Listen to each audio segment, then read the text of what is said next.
All right. Hello, everybody. We would like to welcome you to this session discussing social equity and what that means in the cannabis industry. My name is Caroline Phillips, and I'm talking to you from Washington, D.C. today. I'm the founder of the National Cannabis Festival, and when I'm not working on the festival, I am on the executive board and the deputy director of Supernova Women, which is an organization working to empower Black and Brown owner operators in the cannabis economy.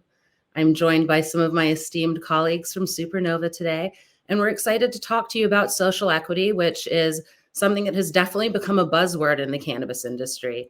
We're hoping that through this conversation today, we can talk to you about what really works in social equity programs, challenges that we've seen a lot of social equity programs having, and as you'll learn from a lot of the owner operators during the session today, hope that we have for the future and what we'd recommend to legislators as they start to think forward on their social equity programs.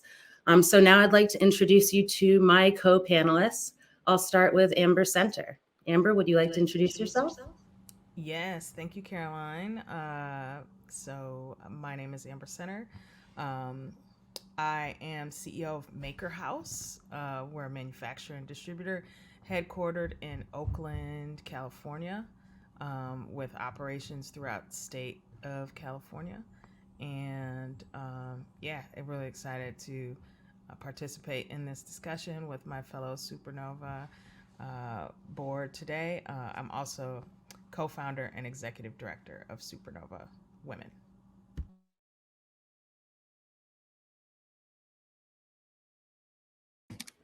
Thank you, Amber. I'm going to keep going around in the direction I'm seeing folks. Raven, would you like to introduce yourself? Yeah, of course. Good morning, everyone. My name is Raeven Duckett Robinson. I am co-founder of Community Gardens. Community Gardens is a social equity company based in Oakland, California.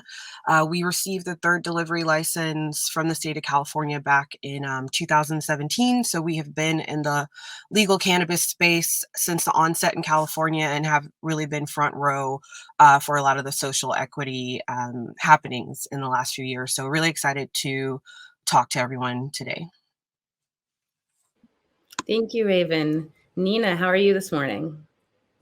I'm doing well, relatively considering where things are at in California. But um, Nina Parks, born and raised in occupied Ohlone territory, which is known as San Francisco, California.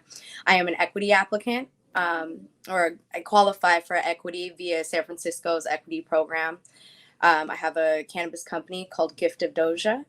I'm also a co-founder of an organization called Equity Trade, which houses a equity trade certification mark to help identify equity products.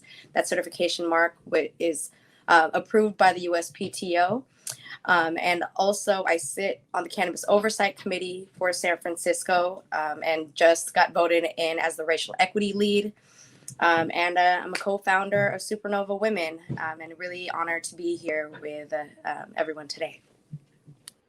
Thank you, Nina. Hi to my neighbor, Hope. How are you today, Hope? I'm well. Thanks, Caroline. So, hi, everybody. I'm very excited to be here. My name is Hope Wiseman. I operate a medical dispensary in Maryland. And Maryland does not have a planned out social equity program. They've made some provisions in the past after it became very obvious that there were very few Black and Brown operators in the space. And when it comes to cultivation and manufacturing, there were none at first. So Maryland had a process to try and rectify that. That didn't go so well. So we can talk about that more, but Maryland doesn't have a program. And as we talk about adult use in the future, following in Virginia's footsteps, we are definitely looking to develop a program here. So I'm sure we'll be looking to what Virginia comes up with, and I'm excited to be a part of helping to develop what that looks like in my neighboring state. Thank you, Hope. Well, I'd like to thank the Canna Justice Conference for having us here today and for inviting us to have this important conversation. I hope that folks listening in today can all leave with sort of a list of characteristics of a social equity program that they'd like to see in their community, or a list of actions that they can take. So I know that we have limited time today and a lot of ground to cover. We'll just jump right on in. I think something that's so valuable about the panel that we've convened today is all of your experience as owner operators and the experience that you all have touching social equity programs in some way. So I'd like to go around. We can go backwards and start with Hope. But have each of you identify a characteristic of a social equity program that you think is something good and that you think every social equity program should have? Okay, so I'd say like at the most basic level to define, every state has to define what social equity is going to mean to them. In almost every state, they identify certain areas. So they can call them disproportionately impacted areas, whatever it may be called. But this is an area that historically was impacted by the war on drugs. I think that that's good. And usually there's some type of requirement on how long you will have had to live there to qualify for social equity. And then on top of living in a specific area, it's they usually add on like an income requirement. So they'll say you must be 80% of the median income in the state or whatever that may be. So I think that that is I'm okay with that, even though sometimes you see people who really should qualify as social equity maybe not qualify, maybe because they own a home or something was passed down to them, and now they don't qualify. But usually that's a staple that I see in almost every social equity program that I think is good. There are other staples that I don't think are so great that you see in almost every program, but I think that that's a good one. Thank you, Hope. Nina, would you like to go next? Do you have anything to add to Hope's or a new characteristic you'd like to bring up? So just to be clear and reiterating the question, it's what are some things that people should consider in creating social equity programs?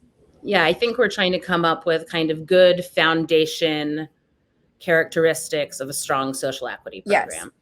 I think first and foremost, what was really necessary for Oakland and San Francisco in the creation of our equity programs was that there was an equity report that was done, right? So that equity report is crucial because one, it helps to it will help to like gain the data that's going to be necessary and seeing what were the impacts of the harms caused, right? And then from there, being able to develop potential solutions for those harms, right? So for us, we saw in San Francisco that, like the arrest disparity, was like 4.5 times more like Black people were 4.5 times more likely to be arrested than any other demographic, right? And that there were certain times within the time frame. So like between 2018 and like 2016, it jumped up like in comparison to the entire state, like 19 times more likely in comparison to the entire state.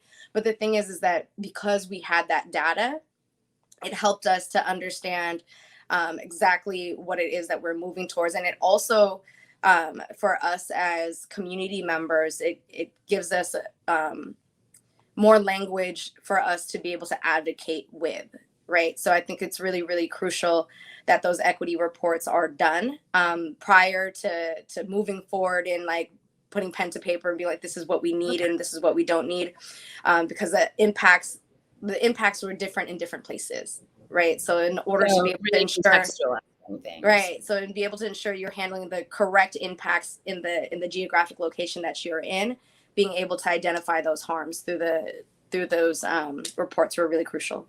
Okay, yeah, and I think that sort of feeds into what Hope was saying earlier about being able to really define what social equity means for your community. Raeven, do you have a characteristic of a program that you'd like to share? Yeah, definitely. I mean, I'm super down with Nina and Hope about the data. I think the data will really drive a lot of the programs. As an equity operator, what has been really useful to me is the free money that is available to us. And I'm saying free money, right? Like not the loans necessarily. Like we personally, Community Gardens hasn't taken out loans yet, but I know a lot of people have. But like the grant money, the free money is nice. Keep it going. We do love free money. Amber, would you like to add to this? Yeah, I mean, I'm not an equity operator, first of all. Just want to make sure that I make that clear to folks. I advocate for social equity.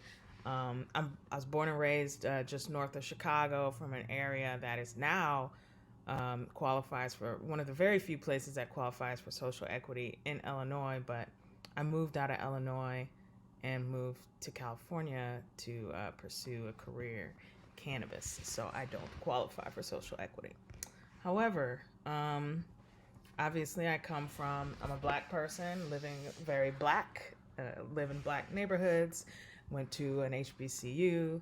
So obviously, I've had a very black experience my entire life and deal with the same plights as all black folks do. And, we have barriers to entry in cannabis that other folks do not. And we've identified those three barriers, first of which is access to capital, the second of which is access to real estate, and the third is access to technical assistance. And I feel that addressing those three key points are the three areas and three things that are needed and crucial in building a successful social equity program. So the first, access to capital, just like what Raeven was saying. Number one, we need money in order to make money. Can't get money while being broke, right? So we need access to grants. Loans, okay, those are cool. Zero interest, great. Don't send them to collections, please. Oakland, noted. But we need access to capital. We need grants. Give us that money. Two, we need ways in which to get access to real estate. Obviously, access to one leads to access to number two. But programs that are set up to get folks easier access to real estate are great. Oakland recently had a $2 million grant for the purchase of a property. That's the first of its kind type of program in the country, and those things are very important. Number three, access to technical assistance. We need that. We need the people. We need to be able to pay the people that are smart to help us navigate these really complex rules and regulations around cannabis. And that costs money, which is back to number one, access to capital. So, we need access to those attorneys. We need access to those CPAs. We need access to those architects, all of those folks to help us become successful. So, offering assistance in each of those three categories are the cornerstones of building a successful social equity program. Can I just hop in real quick to Absolutely. iterate one thing? So, it's not actually free money. It's not exactly free money, right? There was money being used to enforce and to harm communities, and to enforce on unjust laws. So this is a redirection in funds into community investment and citizen reinvestment. It is, it's not free money. This is like what tax money should be used for, is in being able to strengthen economic opportunity, as well as pay people what they're worth for doing community work. Thank you all. I think that, anyone listening, hope you're taking notes. In Washington, D.C. right now, we are in the early stages of looking at our cannabis legalization adult use program as we wait for Congress to lift the Harris rider so that we can move forward. And I know that these are things being considered by our DC Council. And one thing that I know that a lot of Supernova's work is grounded in, and that a lot of you have emphasized in the past and today, is this focus on continued professional development, the technical support, and really helping people create sustainable businesses by getting access to loans and grants and zero interest loans. So I guess my question to you is, if we're seeing gaps in that kind of support, right? People are getting these licenses and then they're not getting the continued support that they need. What are the other challenges that you are seeing? Or if any of you would like to talk about the kind of gaps in continued professional support, I think I'd love to hear about that. Amber, do you want to start? Yes. Technical assistance, technical support. That's not all it is to building a business. Like, sure, show us how to build a pitch deck, show us how to build a business plan, but that is like this much to this much of a business, right? So, I mean, folks need a lot of help, right? You can't build a business without some core foundational kind of structure within your company and even yourself as a leader, right? So folks need leadership training. Folks need help with time management. You need to know how to lead a team, how to empower folks, how to be a great leader, how are you going to retain those customers? I mean, not customers, your employees.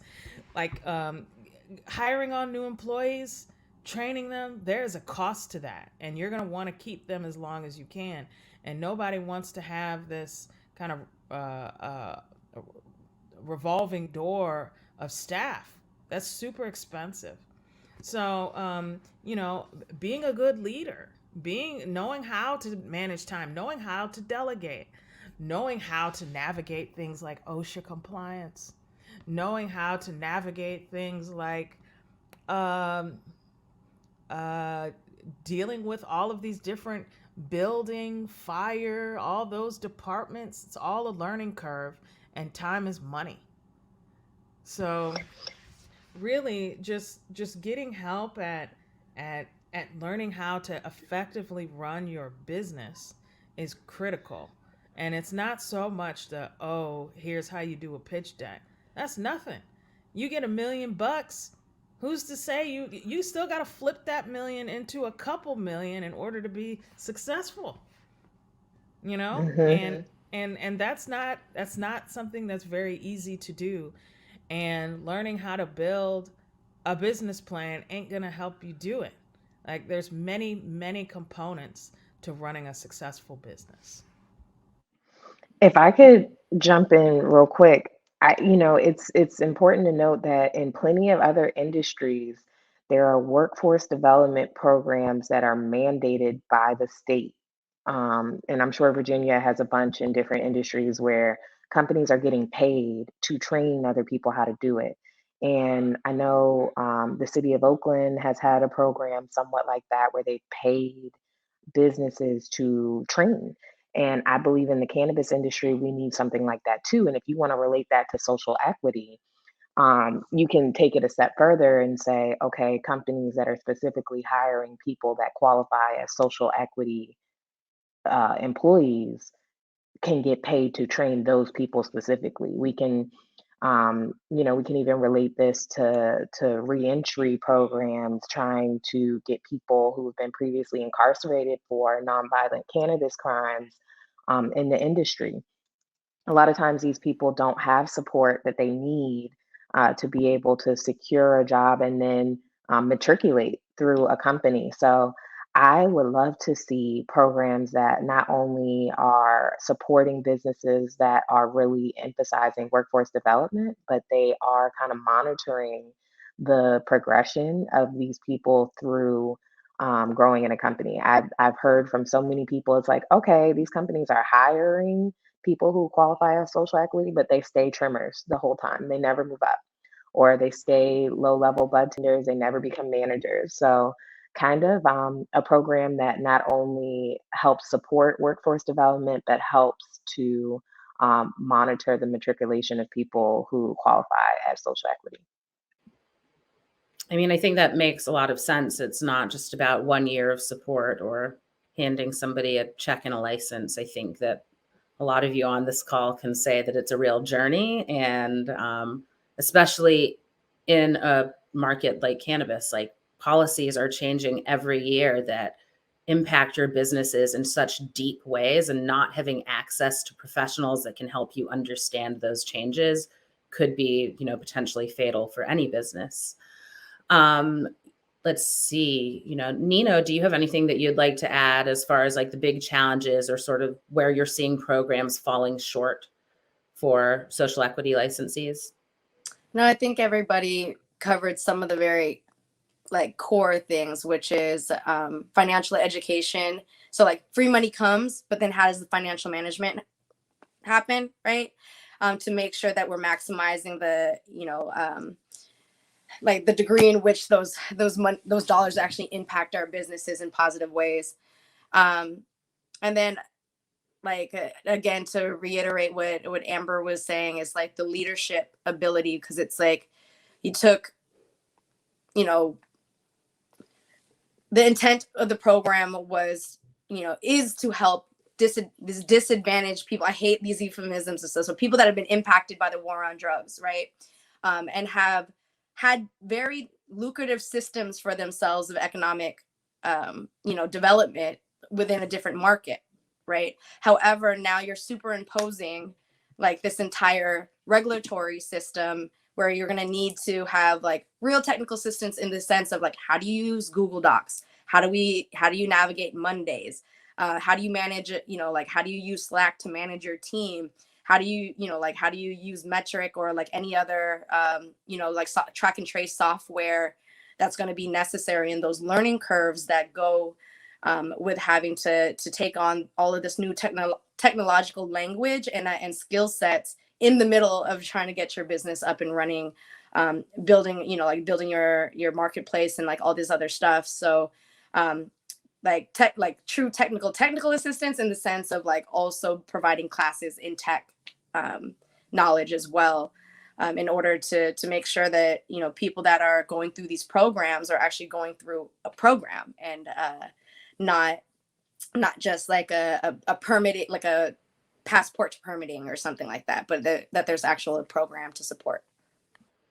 And what do you all think of the idea of all businesses that have licenses being required to have some kind of social equity program or reinvestment in their business model in order to gain that license? And have you seen anything like that? We did see something like that here in Oakland, and it failed miserably. That was the incubation program, where they required general applicants to incubate social equity operators for 3 years and give them 1,000 square feet of space, including covering their security. And it didn't go well. It created a lot of animosity in between equity and general applicants. It put a strain on very small general applicant operators. I just don't think that it was thought out very well, honestly. And, let's not forget, like, granted, we got folks that are profiting while people are still in jail, which is a huge problem. But let's not forget who put them in jail. It was the government, it was the laws, and the government should be held accountable. What's the government doing to fix the wrongs that were done by the war on drugs? They're putting it on the operators. I don't think that's necessarily the right approach. Like, they're just passing the buck and passing the blame when they're the ones to blame. So then solutions on that, would that be we need to start demanding that more of the taxes generated by cannabis businesses are pointed back in the direction of supporting these operators? So 100% of the cannabis tax revenues should be going back to the communities that were harmed by the war on drugs. 100%. Not 20, not 5, not 1, not 2. All of it. All of it. Why not? So, yes, definitely a good cautionary tale about the incubator program that was attempted in Oakland. Not the best model. Obviously, like the animosity around it is like people are like incubating people's competition. it feels funny for people, not necessarily like it doesn't create an environment for success for sure. It feels like almost like a real world situation, if you guys remember the TV show Real World. And not only that, but Nina, like, think about it. Like, how does that make the equity operator feel? You got equity operators dependent on these generals. It was just a weird dynamic that, in my opinion, was not conducive to anyone really succeeding. And Raeven, you can speak more about this as you've been an equity operator that has been incubated. I know there was a lot of like power dynamic, even issues and struggles and weirdness happening.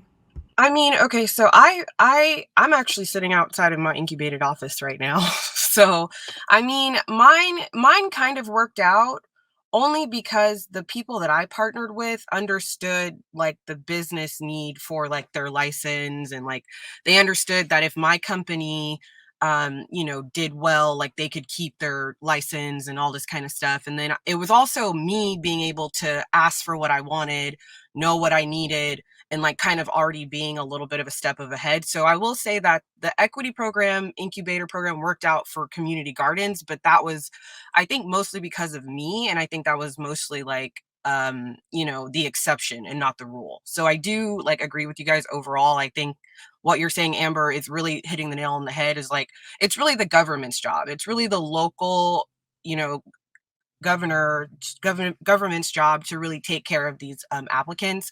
And I think what we were saying before is like, as cities put forth these new social equity programs, you really need to think about quality over quantity. And I think that's kind of where Oakland slipped up a little bit, because it became a situation where it was like, oh, it's really easy to come here and get a license and find an incubator and get a space. And it's like, yeah, okay, yeah, it is really easy, kind of. For a little bit it was.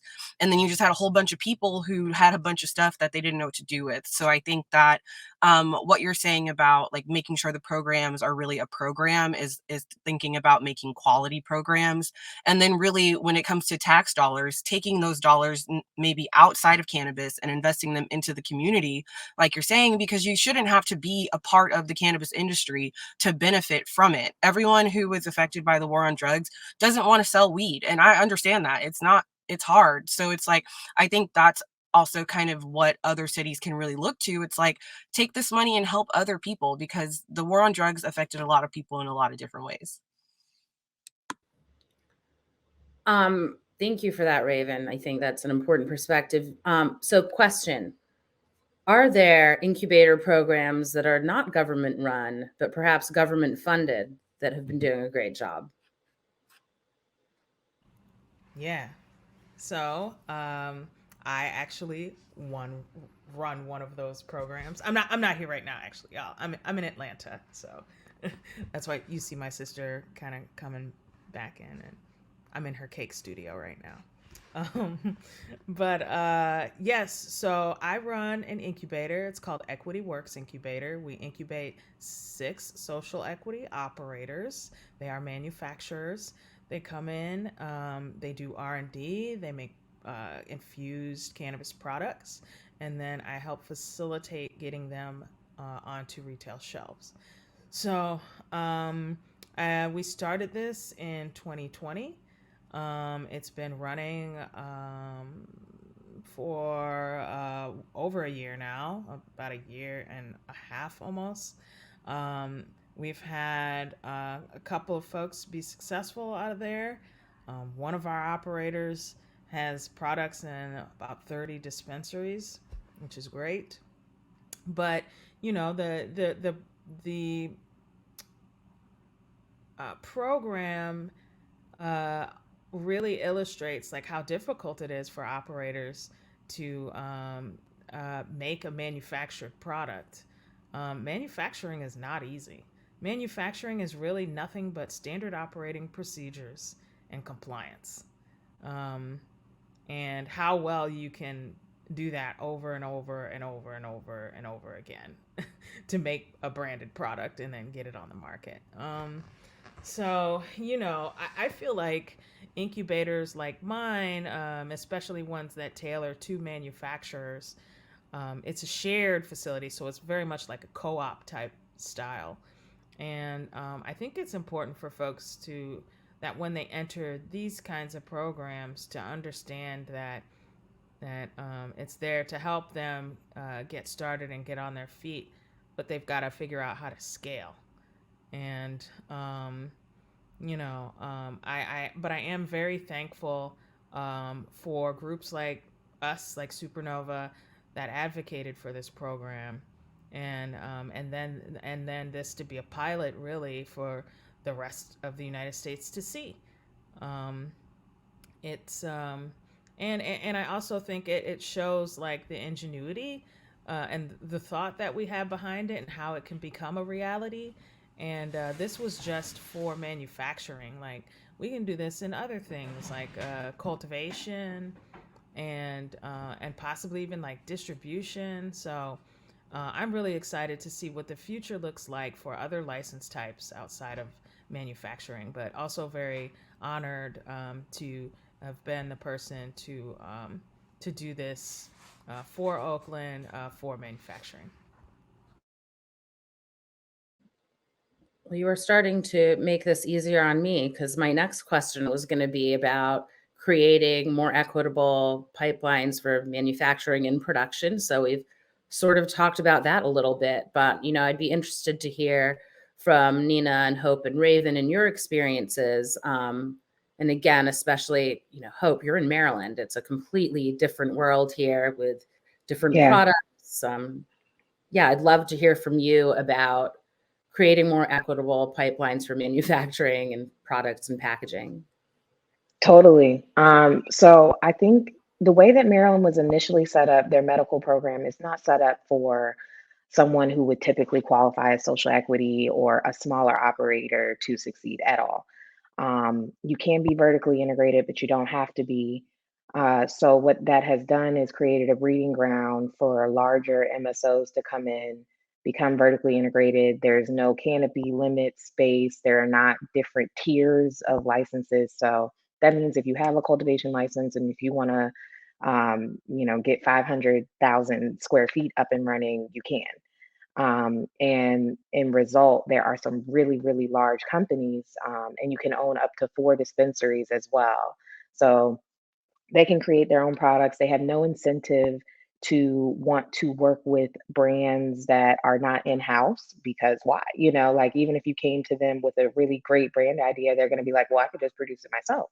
I have no incentive to want to incubate a brand or do anything like that. So I think that as Virginia is developing their laws, I think creating some type of tiered licensing is important to create equity. But then if you are in, let's say, a smaller tier, to have the opportunity to grow into a larger one as you meet certain thresholds, I think is appropriate.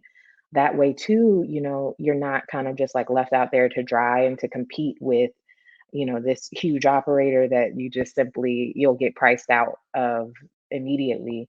But you can say, okay, these larger operators are not going to go for the non-volatile manufacturing license. They're just not going to go for that. They're going to go for this um, full out manufacturing license at first, or the larger operator or MSOs are not going to go for the 10,000 square foot canopy grow license at first. But you have an opportunity to get that. And then once you can kind of prove, like, okay, I can get 10,000 square feet up and running, or I can produce a non volatile product, maybe at that point I can go back to the state and get approved to get another 10,000 square feet, or get approved to bring in a certain type of machinery to extract and do different types of infused products. So I think just having that opportunity to get in at a lower tier of license, but then to expand and not to be stuck in that silo is a good way to allow for operators to get in the game.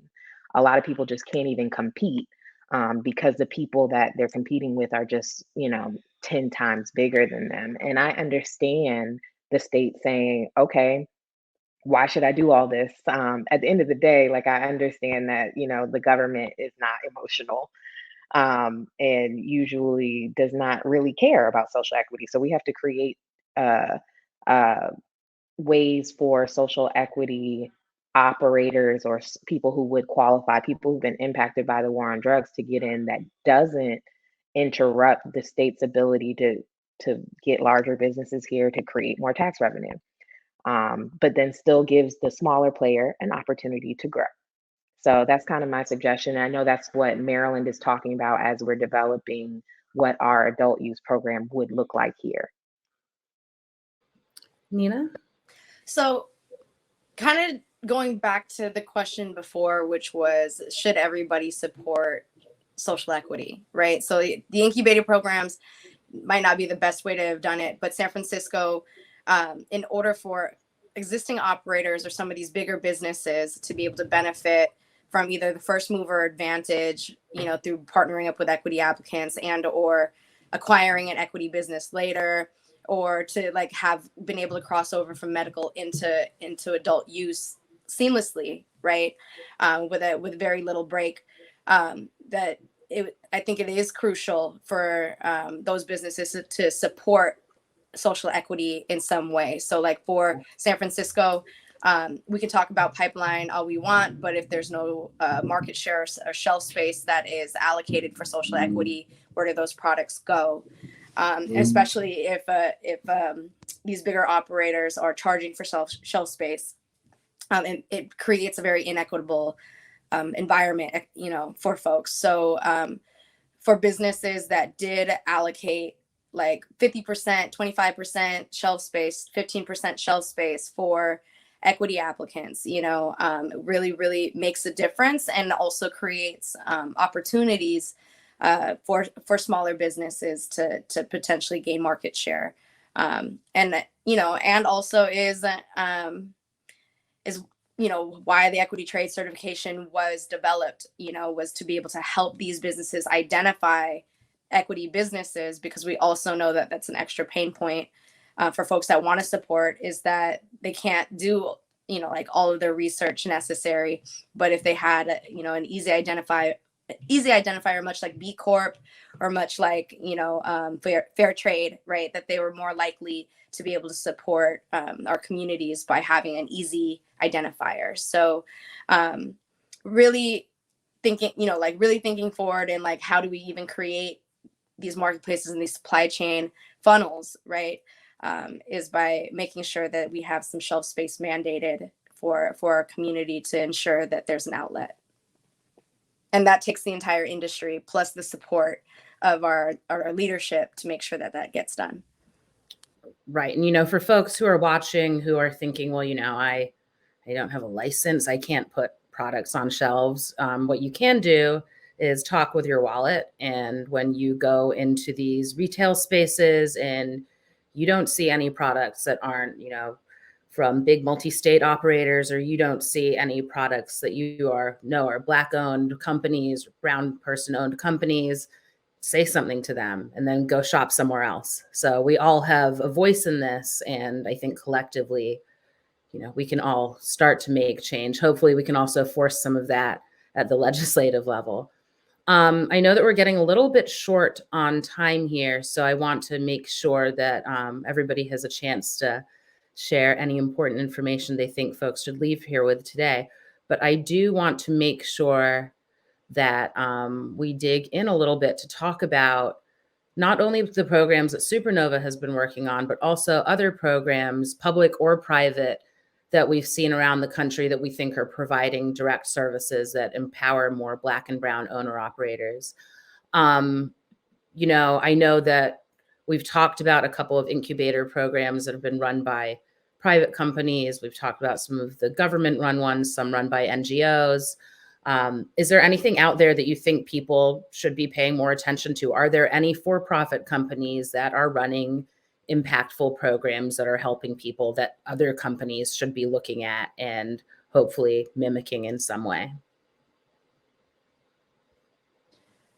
I'd have to say like a good pilot model, and we're still constantly looking for, constantly holding space for accountability and like longevity in this. But the Momentum program, which is a nonprofit sector of ease, they were able to create the opportunity for $50K grants for minority operators. as well as access to their investor network. So I think that's one model that's super solid. And then their creation of an equity menu, we got some statistics back on that the other day. And since its inception a year and a half ago, it has generated $10 million for the business off just the equity menu itself. So yeah. Yeah, I just want to reiterate that, the Momentum program was awesome. 4 of our board members out of 7 of us have gone through the program, and it's definitely been very helpful. I do want to say that and give folks ideas who are watching that are maybe retailers, different facets of the industry, like how can they participate. And I want to bring up that point again that Nina just mentioned on how retailers can carve out space and make sure that there is an area for Black and Brown and social equity operators on their shelves. It's very important to have an inclusive supply chain and make sure that in every part of the supply chain that there is representation of Black folks, Brown folks, and social equity operators, and make sure that they are represented. And the retailers play a very, very, very big part in this, and basically closing that loop and making sure that there's visibility for those brands on the shelves. If I could jump in there too, and if you look at other industries too, there are a lot of mandates around procurement and including minority-owned businesses, right? So a lot of times cannabis businesses don't have the certifications like the MBE certifications, or just because a lot of times you have to have been in business for a certain amount of time or have certain things that newer businesses don't have. But if we can mimic something like that in the cannabis industry, I think that would be very helpful to making sure it happens. The problem is, too, a lot of times people say they'll do that, they'll write this in a diversity plan, but no one is enforcing it. So if we're going to create this and we're going to say that, this is going to happen, on the regulatory side, there has to be some way to enforce that companies are actually doing what they say they're going to do, that they're actually going out and hiring these businesses or hiring these people for their businesses, and that there's some type of accountability there. If you're not, you're getting fined, X, Y, and Z. And we're seeing this in other industries. It's not brand new, so we can do it in cannabis too. That's kind of, oh, and another thing that does not work very well is when, like Amber said about real estate, when you require someone to have their real estate before they apply, that creates an extreme financial hold, and it's probably why a lot of social equity applicants cannot get through the process.